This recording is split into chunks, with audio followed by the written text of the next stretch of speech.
first, in the name of the Father, Son, and Holy Spirit, amen. Before I get started, everybody's always welcome to record my sermons, that's no problem. But I've been told by my General Superior I'm not allowed to publish or have anyone publish the sermons. So, for my part, I'm happy to obey Dr. Owen Merritt, but you want to pray for the superiors because they have to answer for everyone who could be helped and won't be helped. So keep them in your prayers.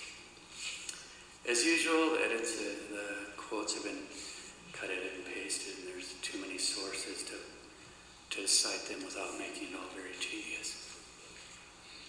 Be not drunk with wine. In the name of the Father, and the Son, and the Holy Spirit, amen. Now, temperance is a virtue. Now, remember that a virtue is a good habit.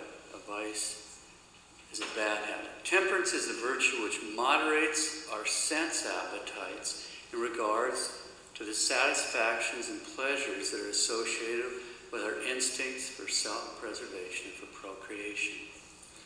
Paragraph 2290 of the Catechism of the Catholic Church speaks of this virtue, the virtue of temperance, and tells us that, quote, the virtue of temperance disposes us to avoid every kind of excess, the abuse of food, alcohol, tobacco, or medicine, close quote. The virtue of temperance disposes us to avoid every kind of excess, the abuse of food, alcohol, tobacco, or medicine. So today we're going to spend some time talking about one of the parts of temperance, the virtue which helps us avoid every kind of excess with respect to intoxicating substances, and that is the virtue of sobriety. Sobriety is a virtue that helps us avoid every kind of excess in the use of intoxicating substances. Now, why would we need a special virtue with regards to intoxicating substances? One basic principle, one basic truth of the moral life is that wherever there's a special danger of sin, there is need of a special virtue. And that certainly applies to the virtue of sobriety. The virtue of sobriety is needed for the use of substances such as alcohol because of, quote, the rapidity with which they may cause the loss of the use of reason and the ease with which one can form the habit of drinking to excess, close quote. So that's why we need the virtue of sobriety. It's because the rapidity with which substances like alcohol can cause the loss of reason, and because of the ease which one can form a habit of drinking to excess. In other words, because intoxicating substances, of their very nature, that's what they call intoxicating, can easily cause the loss of the use of reason, and because they're addictive. Because of time constraints, we're not going to speak in any depth about addiction, other than acknowledge that there's a very great danger here, and we all know that. We're going to speak largely of the loss of reason. So what's the problem with the loss of reason? At the level of nature, our greatest natural gift is the use of reason. The use of reason, the use of this greatest natural gift, lifts us up into a whole beautiful universe that's different. Since we have an intellect and a will, we can know the true and the good and the beautiful. We can know right from wrong. Even on a natural level, we can recognize that there's one God and so on and so on.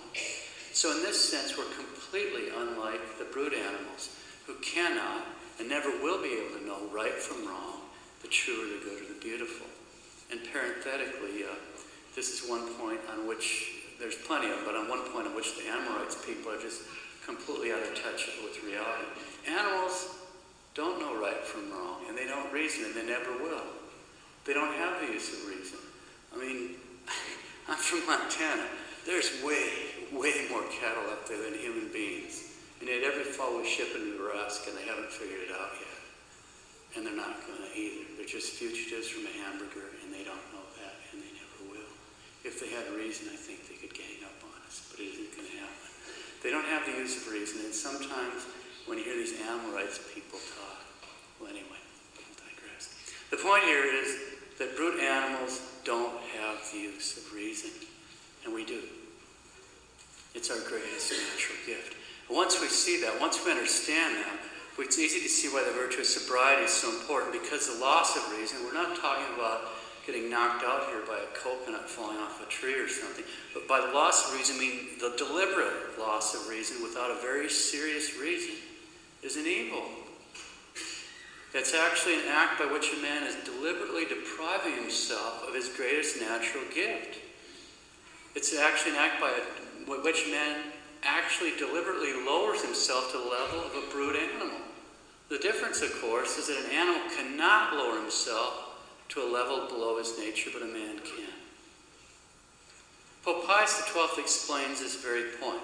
Quote, to appreciate the lawfulness of the suppression or lessening of consciousness, one must consider that reasonable and freely controlled activity is the characteristic mark of the human being.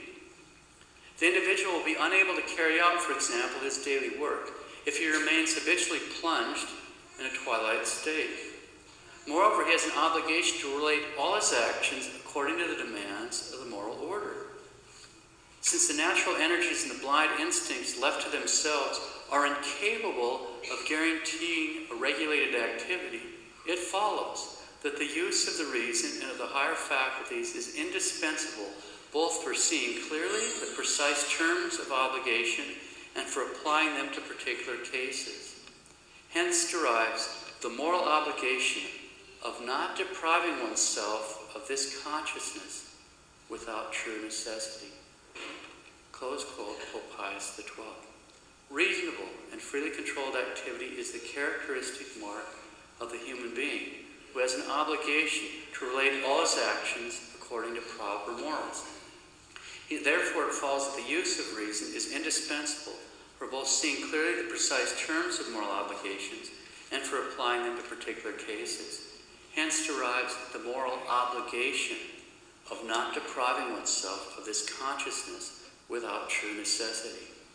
Since we have a moral obligation of not depriving ourselves of the use of right reason without true necessity, we'll get to those true necessities shortly. Since we have a moral obligation of not depriving ourselves of the use of right reason without true necessity, and since intoxicating substance can easily and quickly do that, it's easy to see why we need a virtue like sobriety. Now, all this is not to say that drinking alcohol is somehow bad or evil in itself. When moderated by the virtue of sobriety, the use of intoxicating drinks, and I quote from a moral manual, is, quote, not only lawful, but even virtuous. For example, for the health of the body, for lifting one's spirits, or for contributing to greater sociability at a gathering, close quote. When moderated by the virtue of sobriety, the use of intoxicating drinks is not only lawful, but even virtuous. For example, for the health of the body, like giving a hot toddy to someone who's sick, for example, lifting one's spirits, or for contributing to greater sociability at a gathering. What was our Lord's first miracle at Our Lady's request? It was making a lot of water into wine at a wedding. We continue, quote, the use of intoxicating beverages is not evil, nor is it unlawful, but it may become evil by reason of some special circumstances. For example, if the person is easily influenced by intoxicating drinks, if one drinks to excess, or if one gives scandal to others by drinking, close quote. Well, that's just common sense. Drinking alcohol is not evil, nor is it unlawful, but it can become evil because of circumstances. If you're really easily influenced by alcohol, if you drink to excess, or you give scandal to others by drinking. You know, if you're from a family of diabetics, it's probably a bad idea to just constantly chow down on sweets. Not because sweets are bad in themselves, but they may be in a particular way, particularly dangerous to you because of, in your health, because of your circumstances. It'd be similar if you're from a family that struggles a lot and has a lot of alcoholics in the family. It's probably not a good idea for you to drink. You know, why risk it? We continue, quote, on account of the greater spiritual ills that result from their insobriety, the virtue of sobriety is more imperative in certain individuals. Thus, there are some who do greater spiritual harm to themselves by intoxication. For example, the young, whose passions are more easily inflamed, and females who are more readily taken advantage of. And hence, in 1 Timothy 3:11 and Titus 2:6, St. Paul recommends sobriety to women and young men particularly. There are also some who do greater harm to others by intoxication, such as those who should instruct others, as St. Paul makes clear in Titus 2:2, or should give good example, which St. Paul addresses in 1 Timothy 3:3, or who are rulers over the people, as stated in Proverbs 31:4. Close quote. Of course, all those would apply with special force to priests. Some more excellent advice from a moral manual. The cardinal principle in regard to the use of these drinks is to know both one's needs and capacity, and then to observe that measure. Some people are capable of drinking greater quantities than others without showing any evil effects. Again, it may happen because of physical weariness, emotional fatigue, or excessive hilarity. A person is the more quickly affected by intoxicants. The individual must always be aware of his condition at any given time, so that he will be able to apply the rule of reason and moderation.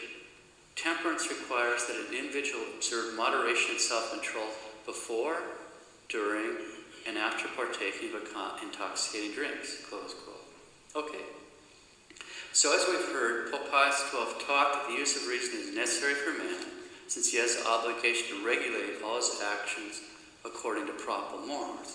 And so he has the moral obligation of not depriving himself of this kind of consciousness without true necessity. So what sort of serious reasons would be morally acceptable for man to deprive himself of the use of right reason?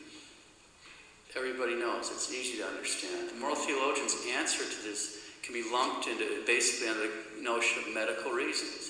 For example, it's morally acceptable for a man to deprive himself of the use of right reason for the purposes of anesthesia or for the relief of very serious pain. It's just common sense.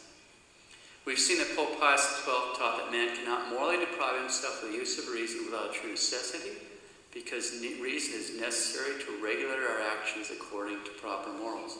He also approved the medical use of intoxicants for the purposes of anesthesia and serious pain relief. Now the Pope addresses the immoral use of intoxicants.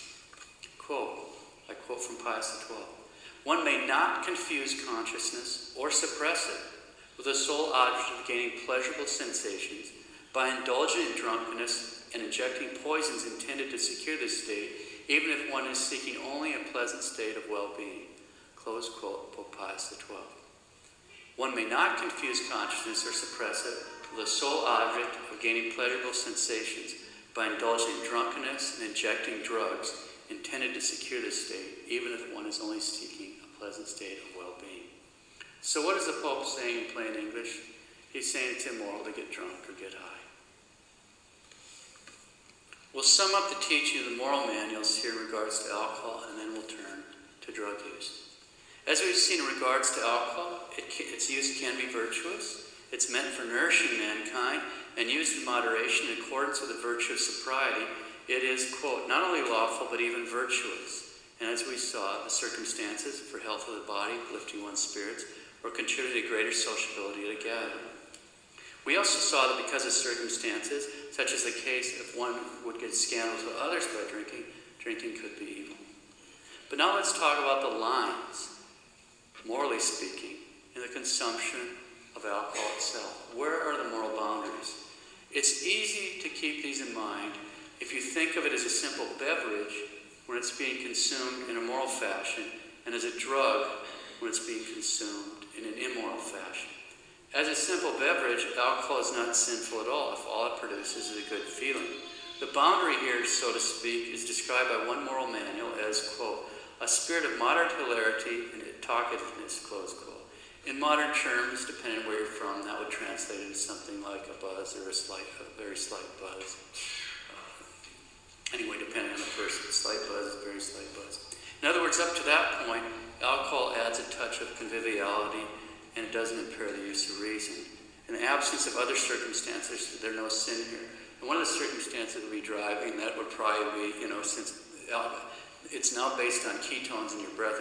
Drunkenness has nothing to do with drunkenness. It has to do with your breath. So there's no relationship to behavior. This would probably be illegal. So I'm certainly, if you're going to drive, so I'm not recommending that. But I'm just saying this is where the moral boundary is, morally speaking. So in the absence of other circumstances, a very slight buzz is no sin. The idea is roughly analogous to the use of caffeine in coffee. It's generally there.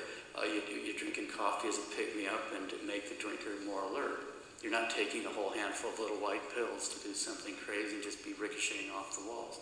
that would be immoral. That's clear enough. Again, this is in the absence of other circumstances. Before we go on, just as a note, because of the weakness of human nature, obviously it wouldn't be the brightest thing to shoot for that line every time someone drinks. So anyway, that's the use of alcohol as a simple beverage. Again, as a simple beverage, there's no sin at all if all it produces is a good feeling. And again, the boundary here is a slight or very slight buzz depending on the person. In other words, up to that point, it adds a touch of conviviality and doesn't impair the use of reason. There's the key point. It doesn't impair the use of reason. Reason hasn't been impaired. And so, in the absence of other circumstances, there's no sin. Now let's turn to the use of alcohol when it's consumed in an immoral fashion, the use of alcohol as a drug. There are two possibilities here. What the moralists call imperfect drunkenness and perfect drunkenness. Imperfect drunkenness and perfect drunkenness. So first, imperfect drunkenness. Imperfect drunkenness, quote, the sin of imperfect drunkenness is a voluntary, so it's not something accidentally happened or somebody poured a really stiff drink that you didn't know, etc.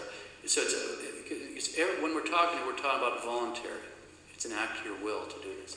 So the sin of imperfect drunkenness is a voluntary excess in intoxicants carried so far that one is somewhat confused in mind, but does not lose the use of reason.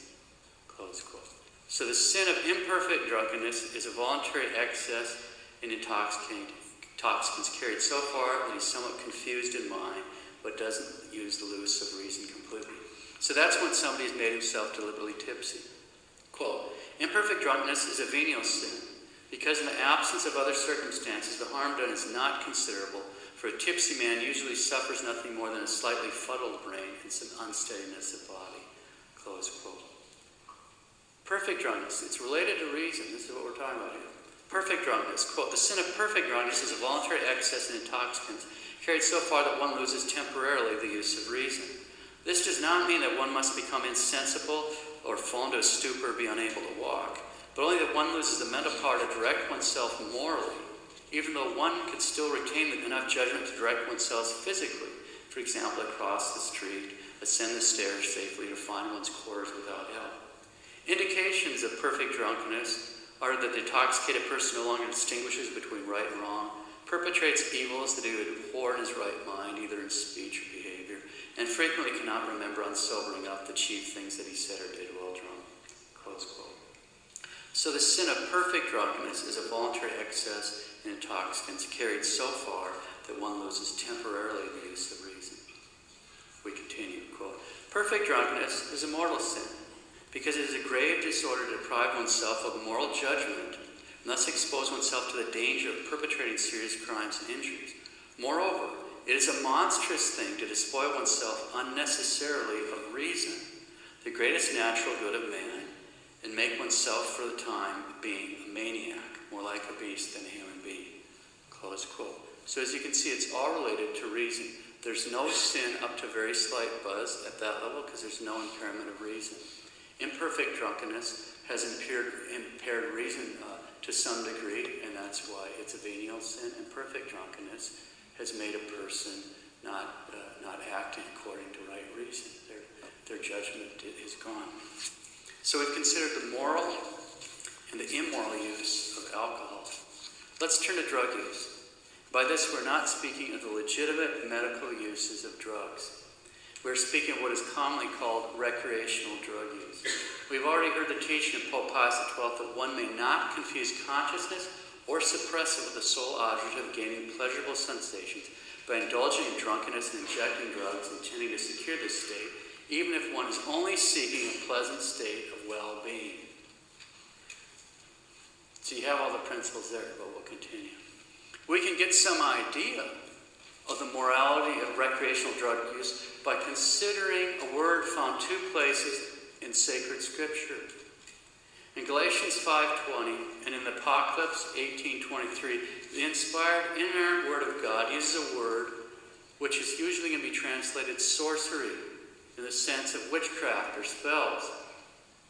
But that same word, used by God as an inspired word, is pharmakia. It can also be translated drug use in the sense of recreational drug use. So scripturally speaking, recreational drug use can be seen as equivalent to sorcery.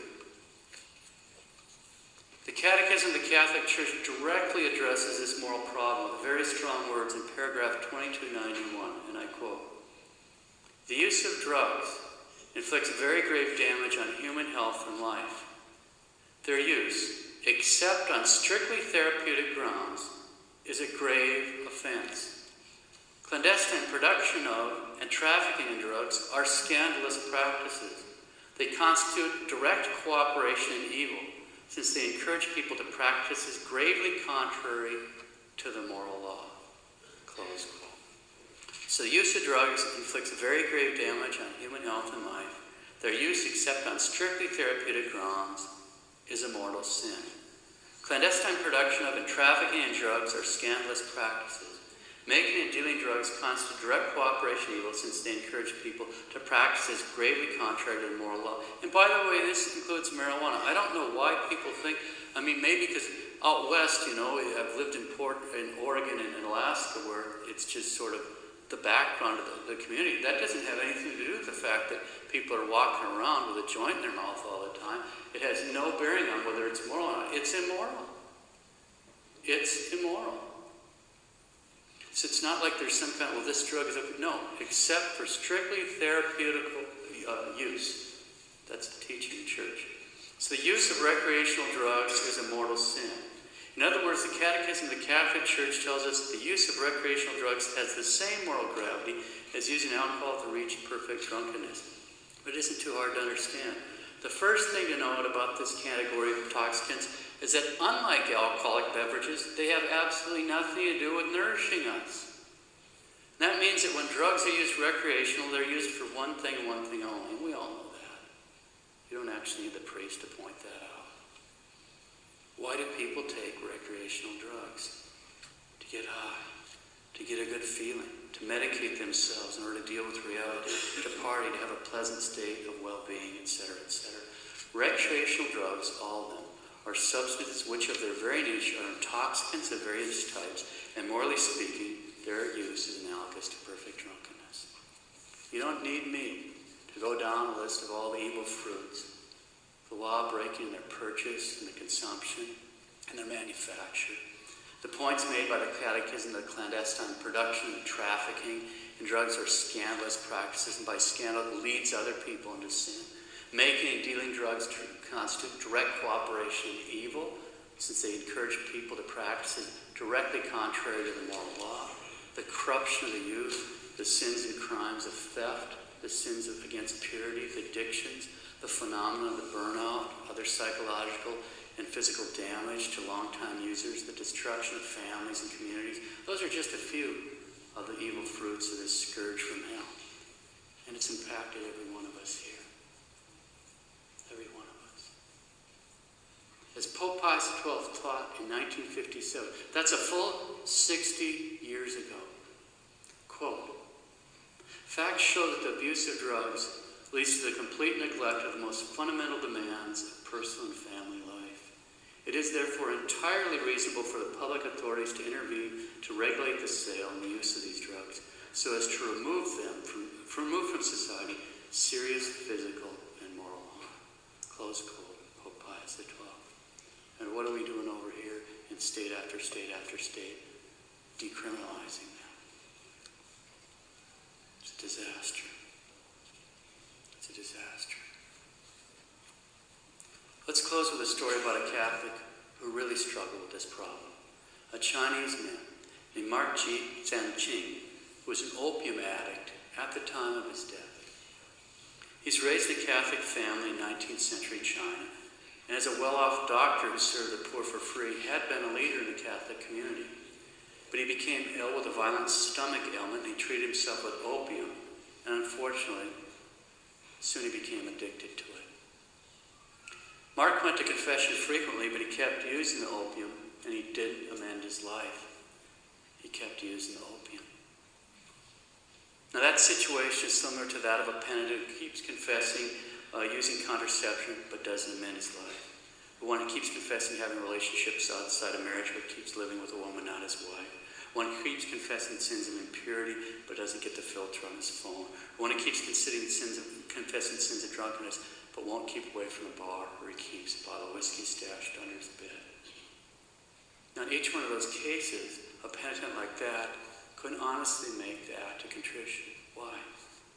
Because he has to be resolved to avoid the sin and the near occasion. And since true contrition is part of the matter of confession, and true confession isn't feeling bad. It isn't like I feel really bad. It's not a feeling of sorrow. It's a firm resolve to avoid the sin and the near occasion of sin. Then in each one of these kind of cases, confessions wouldn't be valid. Now, Padre Pio typically would refuse to absolve about a third of his penitents, and we know that from the penitents themselves. And this was the reason why. He could see, because Padre Pio could see things that the rest of us can't, he could see they were lacking in true contrition. And the shock of having a saint like that refuse to absolve a penitent until he reformed his life usually shook these guys up so much they'd finally get serious about contrition and start making good confessions, and they loved him because he refused it. It's really a meditation. Anyway, so without a firm resolve to avoid sin, the near occasion of sin, confession is invalid. And so it happened that after some time, Mark's confessor told him to stop coming back until he could actually make a good confession, because he was still using opium. Now at this point, instead of recognizing that such confession not only has their eternal salvation at heart, it only has their eternal salvation at heart, some people might have stormed out of the church in anger. See, instead of recognizing a confessor like that only had their eternal salvation at heart, some people might have stormed out of the church in anger, blaming the priest for driving them away. And it'd be fair if the priest was rough about all of that and didn't gently explain why the penitent wasn't yet ready to be absolved. It could easily make a horrible situation almost unbearable. That is true. But Mark didn't give up. Even though he kept on using opium, he also kept on going to Mass. He didn't let that stop him. In fact, he kept that up for 30 years, the whole time of which he was unable to receive the sacraments. For 30 years, he kept going to Mass. He knew he had to go to Mass, and he knew he couldn't receive the sacraments because he hadn't kicked the opium habit. So for those 30 years, he kept praying for the grace of martyrdom. He prayed for the grace of martyrdom since it seemed pretty clear to him that was the only way that he was going to be saved.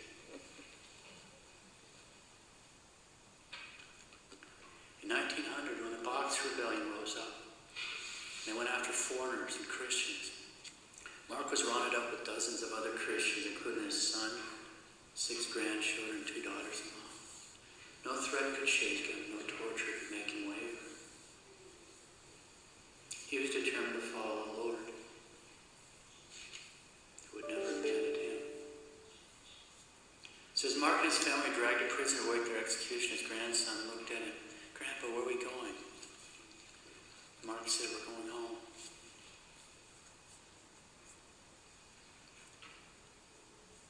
He begged to be killed last. He said none of his family would have to die alone. And they granted the wish. So he stood beside all 9 of them as they were beheaded.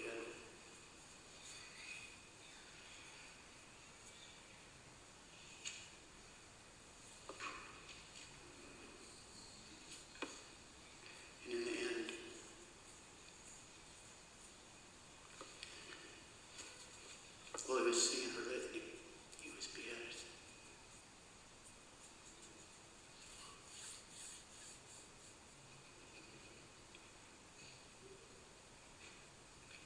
He's a canonized saint.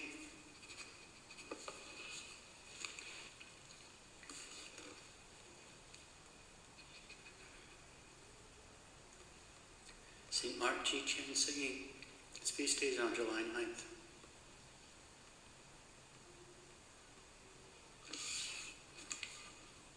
As one author notes, St. Mark G. St. Jing is a beautiful witness to the grace of God, constantly at work in the most hidden ways, to God's ability to make saints out of the most unlikely among us, and of the grace poured out upon those who remain faithful, even if it may seem like the church herself is driving them away. Close quote. Let's ask for his intercession for all addicts and for all those who are unable to receive the sacraments.